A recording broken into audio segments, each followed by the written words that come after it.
فرزند زہرا یہ حالات برے ہیں۔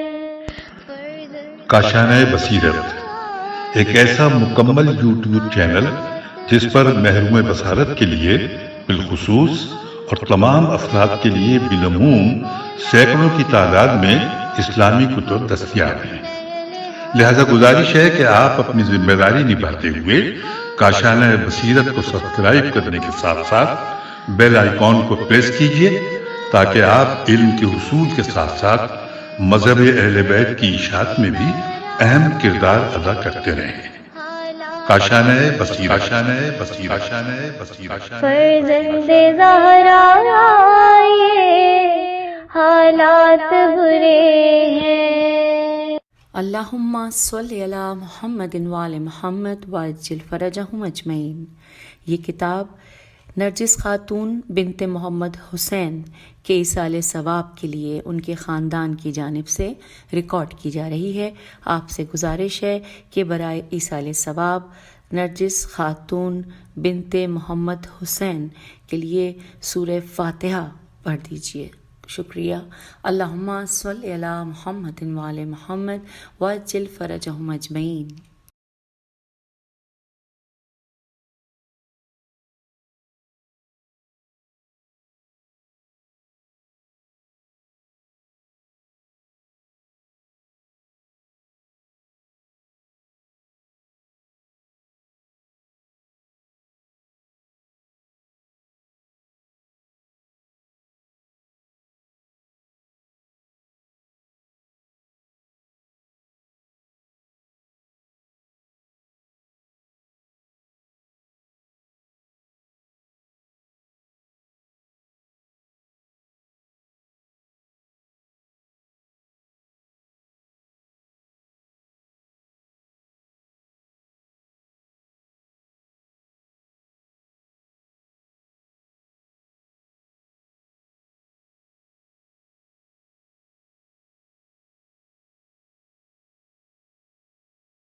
بسم اللہ الرحمن الرحیم۔ السلام علیکم سامعین، کاشانہ بصیرت کا یوٹیوب چینل، میں سیمی زوار اور ہم سب مل کر اتنے عرصے سے ایک کتاب کو پڑھ رہے ہیں جس کا آج یہ آخری ریڈنگ کا پارٹ ہے۔ یہ ہم پڑھنے جا رہے ہیں اور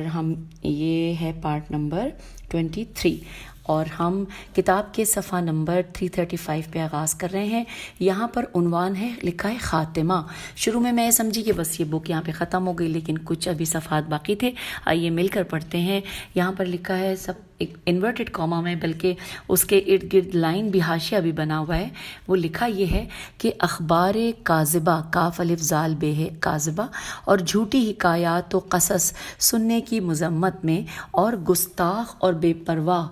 ذاکرین کی طرف سے کہی گئی اس قسم کی باتوں کے حوالے سے سامعین کی ذمہ داری کے بارے میں یہ ساری تفصیلات ہیں۔ انورٹڈ کاما یہاں پہ کلوز ہو گیا۔ اب آئیے اس حوالے سے ہم کیا کچھ جاننے جا رہے ہیں۔ لکھا ہے، خداوند عالم یہود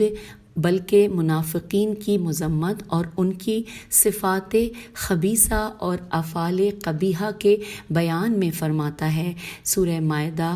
آیت نمبر 41، ترجمہ انورٹڈ کاما، ایسے ہیں جو جھوٹی باتیں سنتے ہیں۔ سورہ مائدہ آیت 41۔ اسی سورہ میں ایک آیت کے فاصلے کے ساتھ فرمایا، یعنی کہ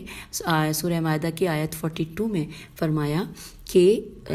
ترجمہ ہم پڑھ رہے ہیں کہ یہ جھوٹ کے سننے والے اور حرام کے کھانے والے ہیں، انورٹڈ کاما کلوز۔ پھر لکھا ہے آگے کہ یا تو دروغ نشر کرنے کے لیے دروغ سنتے ہیں، یا جھوٹ کو قبول کرنے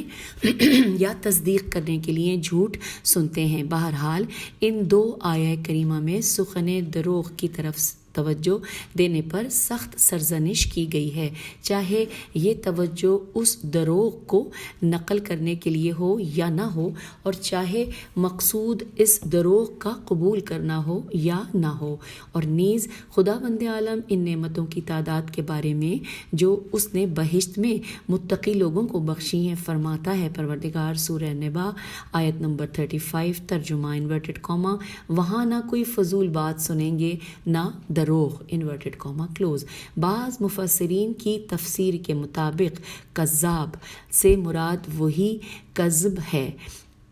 بس جنتی لوگ بہشت جاوداں میں فضول اور بے فائدہ سخن اور کلام دروغ نہ سنیں گے. پس جب سخن دروغ کا نہ سننا بہشت کی ان نعمتوں میں سے ہوا کہ جن کے ذریعے خدائے منان اپنے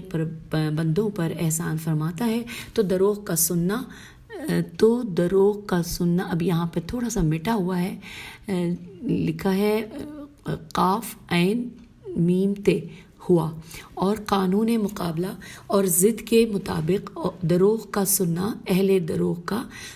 خاصہ ہوگا، جیسا کہ وہ دنیا میں دروغ گوئی کے عادی تھے اور اب وہ آخرت اور مقام قیامت میں بھی اس دروغ کو ترک نہیں کریں گے. چنانچہ خدا تعالیٰ فرماتا ہے، ہم ترجمہ پڑھیں گے سورہ روم آیت نمبر 55 انورٹڈ کاما، کہ اور جس دن قیامت برپا ہوگی تو مجرمین قسم کھا کر کہیں گے کہ وہ دنیا میں ایک گھڑی سے زیادہ نہیں ٹھہرے، در حقیقت یہ اسی طرح دنیا میں بھی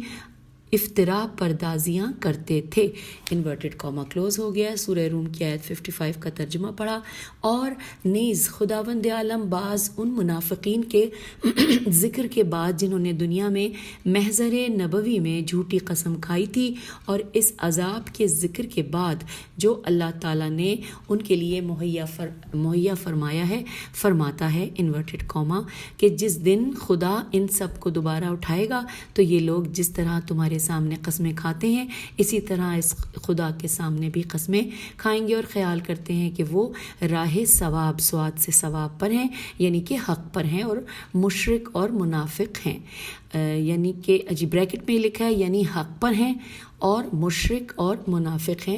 یہاں پہ بریکٹ کلوز ہو گیا. لکھا ہے کہ آگاہ ہو یہ لوگ یقیناً جھوٹے ہیں ان باتوں میں جنہیں یہ کہتے ہیں اور جن کی قسم کھاتے ہیں. یہ سورہ مجادلہ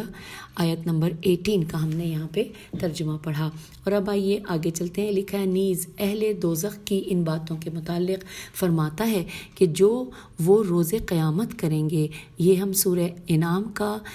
کی آیت نمبر 23 اور 24 کا ترجمہ پڑھیں گے انورٹڈ کاما کہ اس کے بعد ان کا کوئی فتنہ نہ ہوگا سوائے اس کے کہ یہ کہہ دیں کہ خدا کی قسم ہم مشرک نہیں تھے. دیکھیے انہوں نے کس طرح اپنے آپ کو جھٹلایا اور کس طرح ان کا افطرا حقیقت سے دور نکلا. Inverted comma close. سورہ انعام کی آیت نمبر 23 اور 24 کا ہم نے ترجمہ پڑھا اور اب آگے چلتے ہیں. لکھا ہے اور جس طرح اللہ تعالیٰ نے اہل دوزخ کا اس وقت کا کلام نقل فرمایا ہے کہ جب عذاب کے فرشتے ان پر آگ کو پیش کریں گے تو وہ کہیں گے کہ کاش ہم دنیا میں واپس جاتے اور اپنے پروردگار کی آیات کی تکذیب نہ کرتے اور اہل ایمان میں سے ہوتے. خدا فرماتا ہے سورہ انعام کی آیت نمبر 28 میں ترجمہ انورٹڈ کاما کہ اگر یہ لوگ دنیا میں لوٹا بھی دیے جائیں تو بھی جس چیز سے منع کیا گیا ہے اس کو کریں گے اور یہ سب جھوٹے ہیں.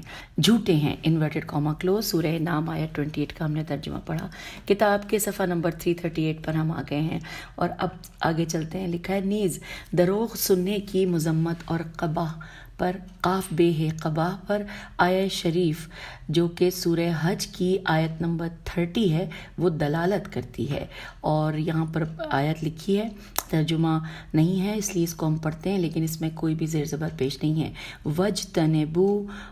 قول الزور. آگے چلتے ہیں. جیسا کہ مقام دوم میں گزرا ہے کہ قول زور سے مراد دروغ ہے اور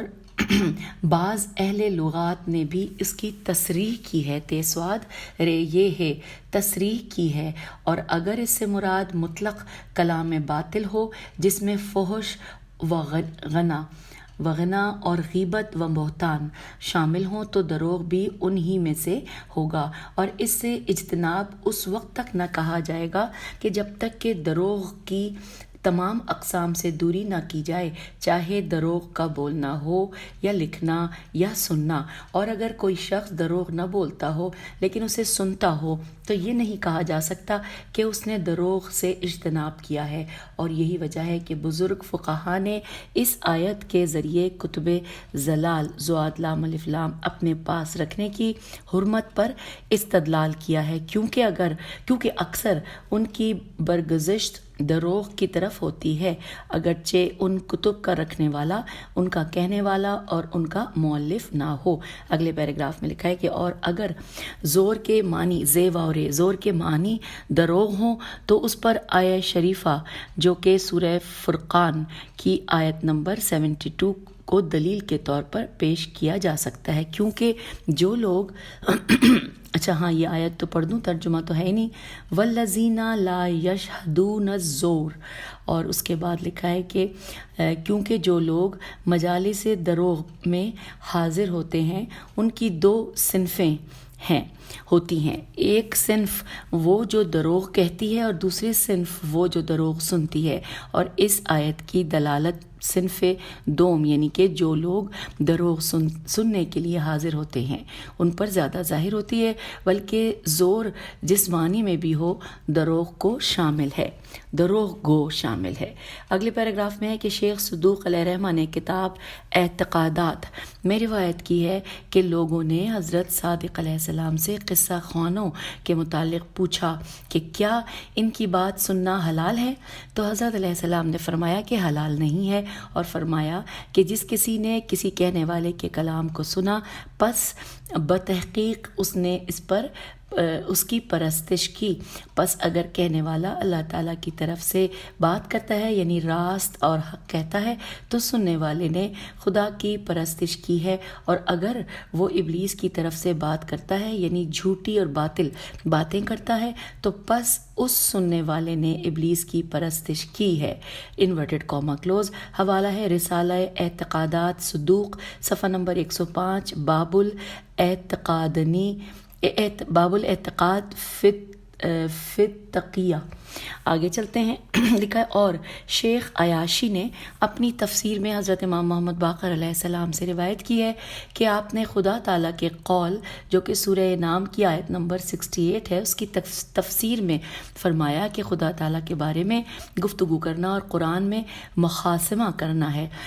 میم خ الف سواد میم ہے کرنا ہے، یعنی آیات میں خوض سے مراد خ وضاد سے مراد یہ ہے۔ اس کے بعد آپ علیہ السلام نے پڑھا کہ انورٹڈ کاما کہ پس تم ان کی طرف سے منہ پھیر لو یہاں تک کہ وہ لوگ اس کے سوا کوئی اور بات کرنے لگیں۔ یہ سورہ انعام کی آیت نمبر 68 کا ترجمہ تھا۔ اس کے بعد حضرت علیہ السلام نے فرمایا کہ ان میں قصہ خواں بھی شامل ہیں۔ حوالہ ہے تفسیر عیاشی جلد نمبر 1 صفحہ نمبر 362۔ پھر لکھا ہے کہ یعنی ان کا شمار بھی ان لوگوں میں ہوتا ہے جن کی مجالست سے پرہیز کرنا چاہیے اور ان کی باتیں نہیں سننی چاہیے۔ پھر لکھا ہے کہ اور اگر ذاکر یا خطیب خدا رسول صلی اللہ علیہ وآلہ وسلم اور ائمہ علیہم السلام پر دروغ باندھے تو وہ صنف اول میں سے ہے، اور اگر جھوٹی حکایات بیان کرے تو صنف ثانی میں۔ اور شیخ صدوق نے کتاب صفات الشیعہ میں حضرت امیر المومنین علیہ السلام سے ایک طولانی خبر روایت کی ہے کہ جناب علیہ السلام نے اخنف بن قیس الف خ نون فے اخنف بن قیس کے لیے اپنے خاص اصحاب کی صفات کو ذکر فرمایا ہے اور انہیں گنواتے ہوئے کہا، ترجمہ ہم پڑھ رہے ہیں انورٹڈ کاما میں، کہ انہوں نے اصحاب خاص نے اپنے کانوں کو بند کیا ہوا ہے اور انہیں اس بات سے روکا ہوا ہے کہ ان میں یا وہ لوگوں کو دروغ اور ان کی باطل باتیں داخل ہوں، انورٹڈ کاما کلوز ہو گیا۔ پھر لکھا ہے کہ اور مجلسی رحم اللہ نے عین الحیات، کتاب کا نام ہے عین الحیات، میں سچے بیہودہ قصوں کو سننے کی مذمت کرتے ہوئے انہیں دروغ قصوں کے ساتھ ملحق کیا ہے، اور بعض علماء نے ان سچے بیہودہ قصوں کی حرمت کو نقل کرنے کے بعد فرمایا ہے کہ جیسا کہ بعض کتب امامیہ میں تحریر ہے اور حضرت امام محمد تقی علیہ السلام سے مروی ہے کہ انہوں نے حضرت پیغمبر صلی اللہ علیہ وآلہ وسلم سے یہ حدیث نقل کی ہے کہ حضرت نے فرمایا انورٹڈ کاما، ہم اس کا ترجمہ پڑھ رہے ہیں جو کہ یہاں پہ تو ترجمہ ہی نہیں لکھا، ہم تو اس کا ترجمہ پڑھنا چاہ رہے تھے، لیکن یہ تو 2 پیراگراف ہیں اور میں اس کو نہیں پڑھ پاؤں گی، آگے چل کے دیکھتے ہیں، کیونکہ یہاں پہ آگے سورہ زمر آیت نمبر 45 بھی لکھی ہوئی ہے، ترجمہ اس کا بھی نہیں ہے، اس سے آگے جو عربی لکھی ہوئی ہے، ہاں میرے خیال ہے کچھ ترجمہ، آئیے ہم پڑھتے ہیں جو بھی اس کے آگے لکھا ہے کہ علی ابن ابی طالب علیہ السلام کا ذکر عبادت ہے، اور یہ بات منافق کی علامتوں میں سے ہے کہ وہ ذکر علی علیہ السلام سے نفرت کرتا ہے اور فضائل علی علیہ السلام سننے کے مقابل جھوٹے قصے اور مجوس میم جیم واو سین مجوس کے افسانے سننے کو اختیار کرتا ہے۔ پھر امام علیہ السلام نے یہ آیت پڑھی جو کہ وذکر اللہ وحدہ، اور یہاں پہ یہ بس اتنی لکھی ہے، باقی لکھا ہے کہ آخر تک تھی آیت پڑھی، یہاں پہ انورٹڈ کاما کلوز ہو گیا، ہم پیج 342 پر آ گئے، لکھا ہے پس امام علیہ السلام سے اس آیت کی تفسیر کے متعلق سوال کیا گیا تو آپ علیہ السلام نے فرمایا کہ کیا تم نہیں جانتے کہ رسول خدا صلی اللہ علیہ وآلہ وسلم فرمایا کرتے تھے کہ اپنی مجالس میں علی ابن ابی طالب علیہ السلام کا ذکر کیا کرو، پس بتحقیق علی علیہ السلام کا ذکر میرا ذکر ہے اور میرا ذکر اللہ کا ذکر ہے، پس وہ لوگ جن کے دل علی علیہ السلام کے ذکر سے تنگ اور ان کے غیر کے ذکر سے شادمان ہوتے ہیں، وہ لوگ ہیں جو آخرت پر ایمان نہیں رکھتے اور ان کے ذلیل و خوار کرنے والا ان کے لیے عذاب ہے۔ انورٹڈ کاما کلوز، حوالہ ہے عین الحیات صفحہ نمبر 548۔ پھر لکھا ہے کہ نیز عقائد شیخ صدوق رحمہ اللہ میں مروی ہے کہ لوگوں نے حضرت صادق علیہ السلام سے خداوند عز و جل کے قول والشعراء یتبعہم الغاؤون سورہ شعراء کی آیت نمبر 224 کے متعلق پوچھا تو آپ علیہ السلام نے فرمایا کہ ہم القصاص یعنی وہ قصے پڑھنے والے ہیں۔ حوالہ ہے رسالہ اعتقادات صدوق صفحہ نمبر 105۔ معذرت چاہتی ہوں، گلا ابھی بہتری کی طرف ہے لیکن مکمل نہیں ٹھیک۔ لکھا ہے مخفی نے میم خیف فے چھوٹی ہے مخفی نہ رہے کہ اگر سائل نے اس آیہ شریفہ میں شعراء کا معنی پوچھا تھا جیسا کہ ظاہر ہے، اور بعض دیگر اخبار میں معصومین علیہ السلام نے تصریح فرمائی ہے کہ شعراء سے مراد مشہور نہیں ہے، شین این رے الف حمزہ شعراء سے مراد مشہور نہیں ہے، میم شین ہے واو رے، پس اس حالت میں ہم یہ جو ہے اور میم ہے دو چشمی ہے میم یعنی کہ وہ بریکٹ میں لکھا ہے یعنی وہ، اس کی ضمیر سے مراد شعراء ہوں گے، یعنی شعراء سے مراد قصہ خوان ہیں کیونکہ وہ لوگ شاعر کی طرح دروغ بناتے ہیں۔ پس غاوون غین الف واو نون جو کہ ان کی متابعت کرتے ہیں سے مراد وہ لوگ ہیں جو ان لوگوں کے دروغوں اور قصوں کو سنتے ہیں۔ نیز دروغ سننے کی مذمت اور قبح قاف بے ہے پر وہ آیات و اخبار دلالت کرتی ہیں کہ جن میں اچھا یہ میں ہجے کرتی ہوں، الف لکھا ہے پھر سے میم اور پھر لکھا ہے کہ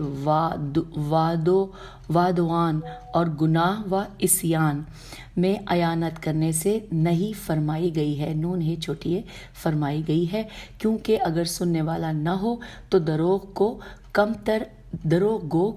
دروغ کہے گا، پس سننے والا معصیت دروغ کے ارتکاب میں دروغ گو کو کی اعانت کر رہا ہے، خصوصاً اگر وہ ان باتوں کی وجہ سے اس کی مدح کرے۔ اور شیخ صدوق رحمہ اللہ نے کتاب معانی الاخبار میں حماد بن عثمان سے روایت کی ہے، اس نے کہا انورٹڈ کاما کہ میں نے حضرت امام جعفر صادق علیہ السلام سے قول زور یعنی کہ آیہ شریفہ وجتنبو قول الزور سورہ حج آیت نمبر 30 کے متعلق سوال کیا تو آپ علیہ السلام نے فرمایا کہ کسی کا کسی گانے والے کو احسن تو کہنا بھی اسی یعنی کہ قول زور میں شامل ہے، انورٹڈ کاما کلوز۔ حوالہ ہے معانی الاخبار صفحہ نمبر 349 پہ لکھا ہے، اور ظاہر ہے کہ حضرت صلی اللہ علیہ وآلہ وسلم کی غرض غین رے زواد مثال پیش کرنا ہے، پس دروغ گو ذاکر کی اس طرح مدح کرنا جیسا کہ عام رائج ہے کہ لوگ مجلس سے فراغت کے بعد اسے کہتے ہیں کہ احسنت یا طیب اللہ فاک، یہ بھی قول زور میں شامل ہے۔ اس کے بعد لکھا ہے کہ نیز اس کی مذمت اور قبیح اور قبح قاف بے ہے قبح پر زبان کے اکثر گناہوں جیسے غیبت، غنا، سب، بہتان، استہزاء اور اس قسم کے دیگر گناہوں کا استقراء دلالت کرتا ہے، اس لیے کہ جیسے شرع شین رے عین شرع میں غیبت حرام ہے، اسی طرح اس کا سننا بھی حرام ہے، اور جیسے گانا حرام ہے اسی طرح اس کا سننا بھی حرام ہے، جیسے خداوند عالم کے اولیاء یا کسی مومن کو سب و شتم کرنا کفر یا معصیت ہے، اسی طرح اس کا سننا بھی حرام ہے۔ خداوند عالم فرماتا ہے کہ سورہ نساء آیت نمبر 140 ترجمہ کہ اور اس نے کتاب میں یہ بات نازل کر دی ہے کہ جب آیات الہی کے بارے میں یہ سنو کہ ان کا انکار اور استہزاء ہو رہا ہے تو خبردار ان کے ساتھ ہرگز نہ بیٹھنا جب تک کہ وہ دوسری باتوں میں مصروف نہ ہو جائیں، ورنہ تم انہی کی طرح کے ہو جاؤ گے۔ سورہ نساء آیت 140۔ آگے چلتے ہیں، لکھا ہے کہ اور اس آیت مبارکہ کے لیے ایک ایسا وافی واولف چھوٹی بیان ہے جس سے تمام معاصی کا اس میں داخل ہونا ظاہر ہوتا ہے، اور وہ یہ ہے کہ جو شخص بھی کسی گناہ کا مرتکب ہوا تو گویا اس نے آیات الہیہ میں سے کسی آیت کے ساتھ استہزاء کیا، چونکہ یہ بیان اس قدر مفصل ہے کہ اس کا نقل کرنا اس رسالے کے مناسب نہیں ہے، اس لیے اسے یوں ہی چھوڑتے ہیں۔ جیسا کہ معلوم ہوا کہ آیات الہیہ کے بارے میں استہزاء کا سننا اور غنا، غیبت، تہمت اور مومن کو سب و شتم حرام ہیں، لہٰذا یہ نہیں کہا جا سکتا کہ کذب خصوصاً اگر خدا، اس کے رسول صلی اللہ علیہ وآلہ وسلم اور ان کے خلفاء علیہ السلام پر ہو، گناہ کبیرہ میں محسوب ہو، اس کا کہنا حرام ہو اور اس کا سننا جائز ہو۔ کتاب جعفریات کے باب حسن معاشرت میں حضرت علی علیہ السلام سے روایت کی گئی ہے کہ رسول اللہ صلی اللہ علیہ وآلہ وسلم کے حضور میں جب کوئی شخص جھوٹا بولتا تو آپ صلی اللہ علیہ وآلہ وسلم مسکرا دیتے اور فرماتے کہ وہ بات جاری رکھے، انورٹڈ کاما کلوز۔ حوالہ ہے جعفریات صفحہ نمبر 169۔ اور اب آئیے آگے چلتے ہیں، لکھا ہے کہ پس اس روایت کو ظاہر پر نہیں چھوڑا جا سکتا، کیونکہ یہاں حضرت صلی اللہ علیہ وآلہ وسلم کی جانب یہ نسبت نہیں دی جا سکتی کہ کوئی آپ صلی اللہ علیہ وآلہ وسلم کے حضور میں مرتکب گناہ ہو اور آپ اسے منع نہ فرمائیں۔ پس ممکن ہے یہاں دروغ سے مراد عام اور بے ضرر امور کے بارے میں دروغ ہو کہ جو بے جانے بوجھے بولا جائے، مثال کے طور پر اس نے کوئی خبر سنی ہو اور درست طریقے سے نہ سمجھا ہو، یا خبر کے بعض اجزاء کو بھول گیا ہو یا غلط سمجھا ہو، اور ایسے ہی دوسرے مواقع کہ جب اصل خبر تو دروغ ہے لیکن بولنے والا گناہ گار نہیں، اور کیونکہ یہ محل حاجت نہ تھی اور اس پر کوئی تکلیف عائد نہ ہوتی تھی اور اسے کوئی ضرر بھی نہیں پہنچتا تھا، اس لیے اسے روکنا ضروری نہ تھا۔ جیسے شہید ثانی رحم اللہ اور دیگر علماء نے ابی موسیٰ محمد ابن مثنیٰ انزی سے، عین سے ہے انزی سے نقل کیا ہے کہ اس نے کہا کہ ہم ایسی قوم ہیں کہ ہمارے لیے ایک شرف ہے، ہم انزا سے ہیں، یعنی کہ انزا قبیلے سے ہیں، اور شاید یہ وہی قبیلہ ہو جو اب انیزا کے نام، عین سے ہے انیزا کے نام سے مشہور ہے۔ اس نے مزید کہا انورٹڈ کاما میں کہ رسول خدا صلی اللہ علیہ وآلہ وسلم نے ہماری طرف منہ کر کے نماز ادا کی۔ پھر لکھا ہے کہ یہ دعا دروغ ہے کیونکہ حضرت علیہ السلام نے ان کے قبیلے کی طرف منہ کر کے نماز ادا نہیں کی، لیکن اس نے دروغ حرام نہیں کہا بلکہ اشتباہ کیا، الف شین تے بے الف ہے کیا ہے، کیونکہ عین نون زال ہے انزا کے ایک اور معنی بھی ہیں، اور وہ دستی عصا ہے، عین صاد الف دستی عصا ہے جس کے نیچے لوہا ہو۔ حضرت صلی اللہ علیہ وآلہ وسلم کے پاس ایسی لاٹھی تھی، اور جب کبھی آپ صلی اللہ علیہ وآلہ وسلم کسی صحرا میں نماز بجا لاتے تو نمازی کے سامنے کسی چیز کے بطور رکاوٹ ہونے کے مستحب ہونے کی وجہ سے اس عصا کو اپنے سامنے نصب فرماتے، اور ابو موسیٰ نے کسی خبر میں دیکھا کہ اب یہاں پہ انورٹڈ کاما میں یہ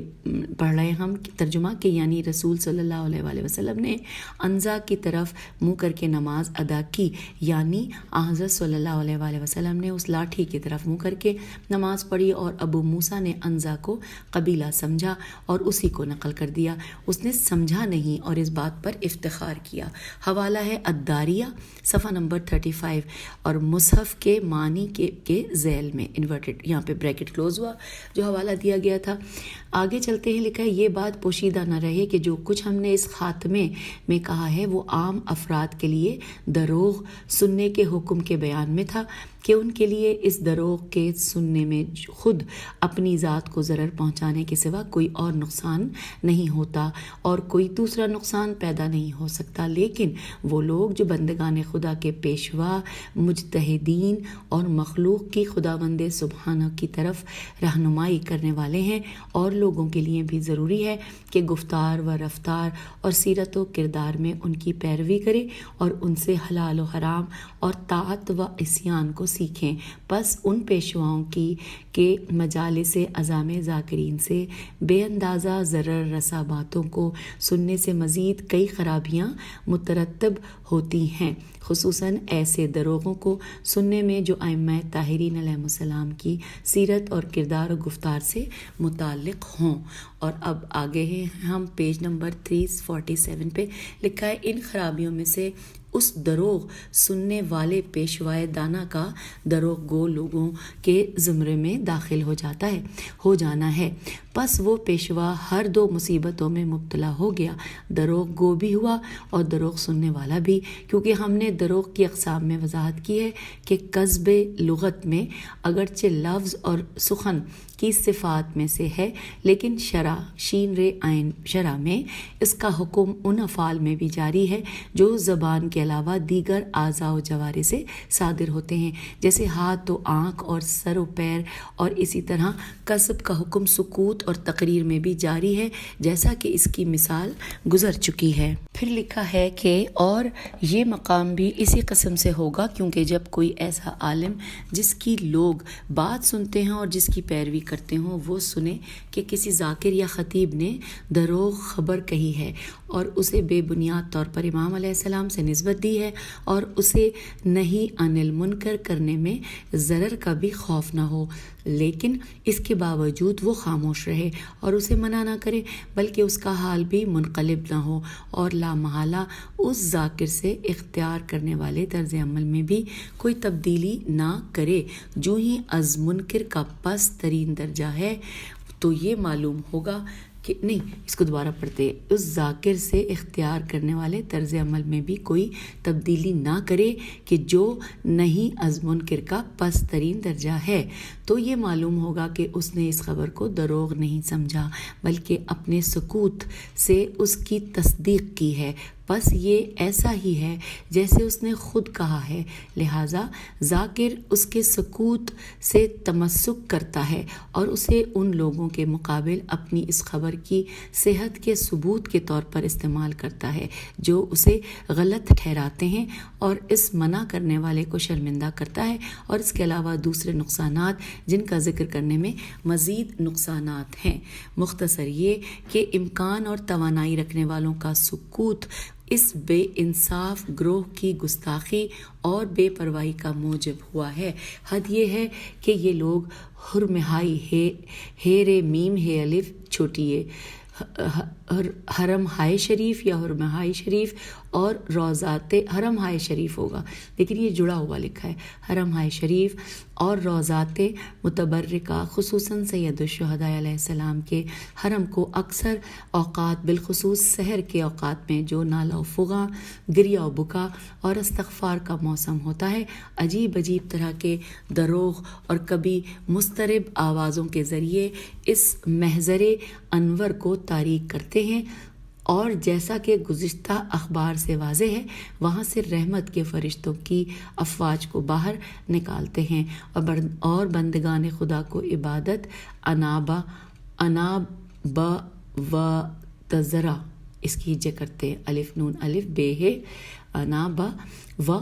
تے زواد رے عین تذرہ یا تذرع کی حالت سے خارج کرتے ہیں، اور یوں راہ خدا سے روکنے والوں کے زمرے میں داخل ہوتے ہیں، اور اس حال میں کوئی انہیں روکنے والا نہیں ہوتا۔ پھر لوگ اس قبہ عالی کے زیر سایہ دعائیں قبول نہ ہونے پر تعجب کرتے ہیں، یہ نہیں جانتے کہ اب یہ قبہ نہیں رہا ہے، حرم نہیں رہا ہے، اب نہ وہاں کوئی ملک رہا ہے اور نہ کوئی فیض، بلکہ بعض لوگوں کے لیے کھیل کھیلنے کا مقام، بعض کے لیے خوش گزارنی کا مقام کا ٹھکانہ،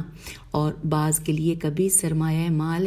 دنیا سے اور کبھی سرمایہ امور دینی سے کسب کا مقام بن گیا ہے۔ اور اس جماعت بریکٹ میں لکھا ہے کہ ذاکرین اور خطیبوں کی یہ خرابی دوسروں پر بھی اثر انداز ہو رہی ہے، اور ایک عرصہ ہوا ہے کہ صحن مقدس حرم سید الشہداء میں طویل جھوٹے قصے بیان کرنے والے نقال 2-3 گھنٹے تک واضح واولف زوادہ اور معلوم جھوٹ بولتے رہتے ہیں، اور اوباش و رذیل لوگوں کا ایک گروہ ان کے گرد جمع رہتا ہے۔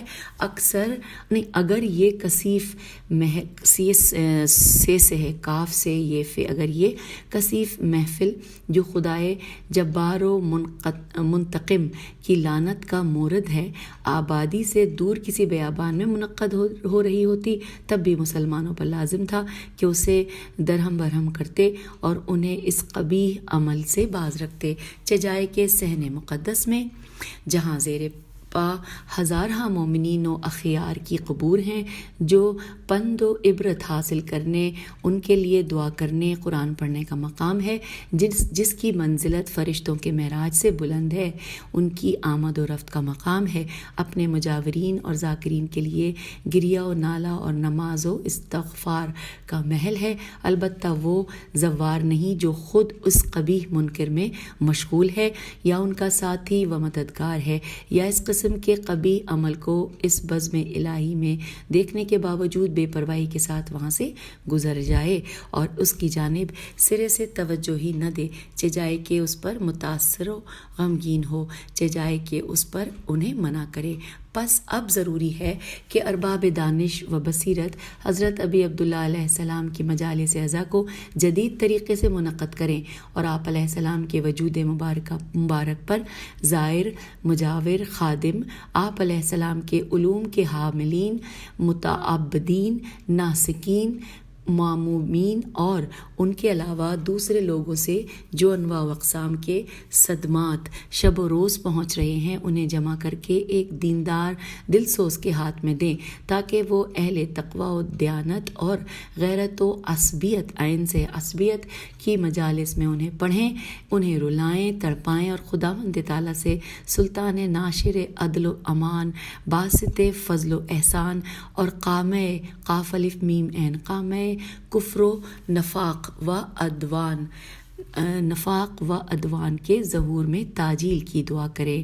پھر لکھا ہے اللہم اجل فرجہ وسہل مخرجہ وصلی اللہ علیہ وآلہ آبائہ، اور آگے لکھا ہے کہ یہ رسالہ شریف روز دخول الارض 25 ذیقعد ایام مبارکہ میں سے ایک مبارک دن کہ جس میں ظہور کا وعدہ کیا گیا ہے سن 1319 ہجری کے، جس میں روز جمعہ عید قربان اور نوروز جمع ہو گئے ہیں، تمام ہوا۔ اور اب یہاں پر یہ کتاب مکمل ہوئی ہے، اور اب آئیے یہاں پر صفحہ نمبر 350 پر آپ سے اجازت چاہتے ہیں اس وعدے کے ساتھ کہ انشاءاللہ بہت جلدی کسی اگلی کتاب کے ساتھ پھر اس مقام پر یعنی کہ کاشانِ بصیرت کے یوٹیوب چینل پر ہم مل کر بیٹھیں گے اور انتہائی اوتھینٹک کتاب کو پھر سے مل کر پڑھیں گے. خدا حافظ. فی امان اللہ.